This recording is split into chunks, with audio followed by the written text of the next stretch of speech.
Welcome to Brilliantly British. My name is Lawrence and today I'm going to show you, how to make Middlesbrough Parmo.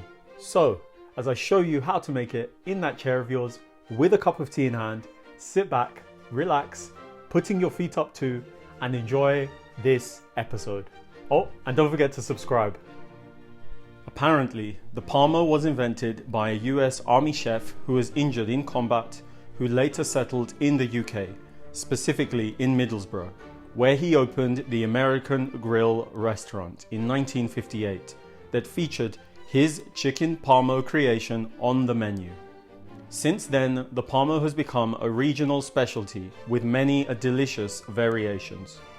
In today's episode, we'll be showing you how to make a classic Parmo consisting of a crispy breaded chicken fillet topped with a thick, rich Béchamel sauce, and if that wasn't enough, a helping of cheese before being grilled to perfection.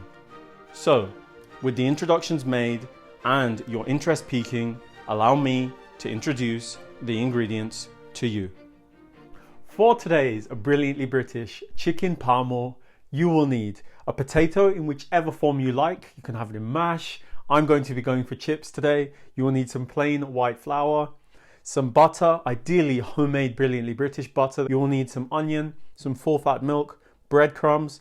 I'm going to be using red Leicester cheese.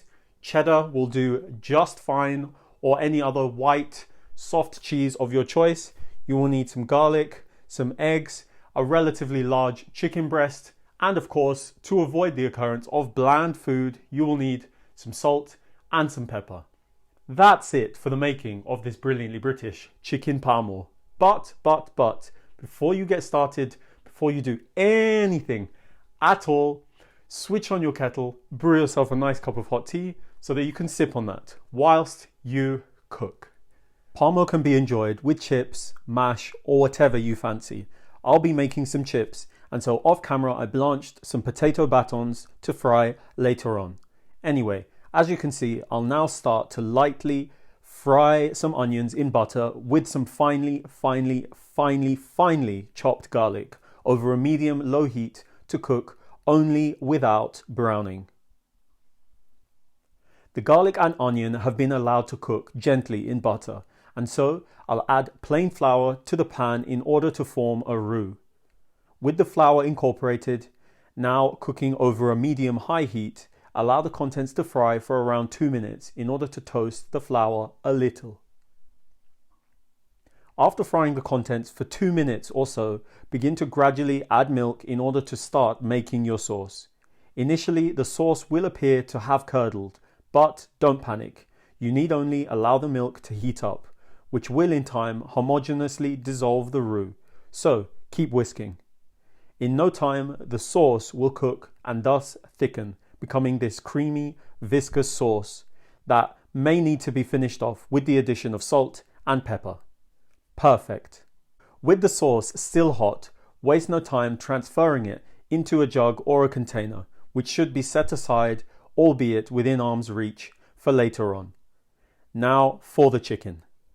Simply, we need to thin and flatten out our breast. So, I'll first strategically slice through in order to dictate the way in which the meat will spread. With that done, I'll then cover with baking paper before persuading my breast meat to spread uniformly. For best results, aim for a thickness of 3 to 4 millimeters. Now, nobody likes bland food, at least nobody that I know, so season with salt and pepper on both sides, using a spoon to rub the seasoning in thoroughly. With the seasoning carried out, dust thoroughly with flour, ensuring that the flour properly adheres all over, and then repeat on the other side. To coat our fillet, prepare an egg wash by seasoning and beating the eggs, having also an adequately sized tray of breadcrumbs prepared. Now that all the stations have been readied, literally wash your cutlet in eggs, and please keep one hand free for the sake of convenience, making sure that no surfaces come out dry. Then relocate it to your bed of breadcrumbs, which should be shaken and patted in order to perfectly adhere to your chicken.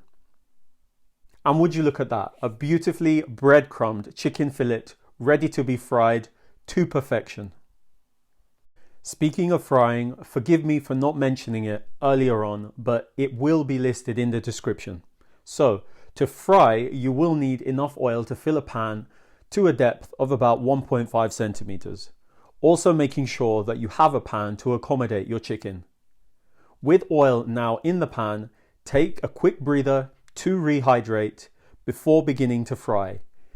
If the chicken on contact begins to lightly fizzle, you're ready to cook. And so gently lay your chicken in the pan, making sure that it's as flat as possible. With the chicken cooking, take a moment to relax and enjoy the amazing content on the Brilliantly British channel, of course remembering to like and subscribe. After 3 minutes, flip over to reveal this fantastic crust. Then cook for a further 3 minutes.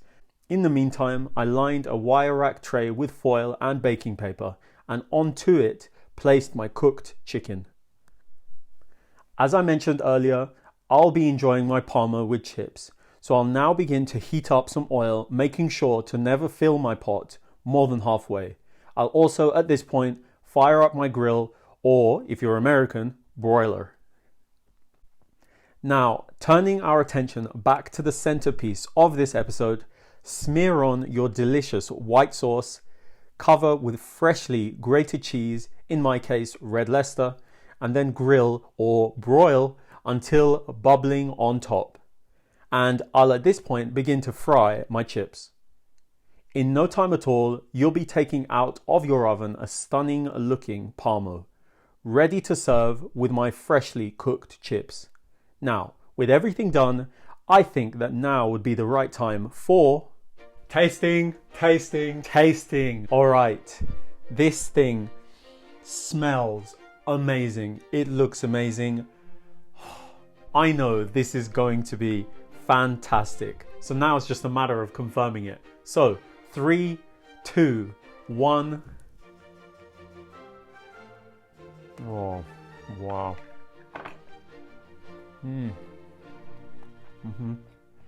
What an amazing dish. Really. I mean, you saw how this was made.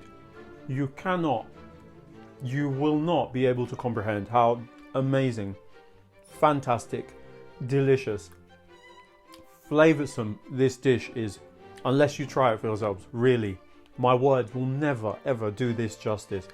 And this is the simple one.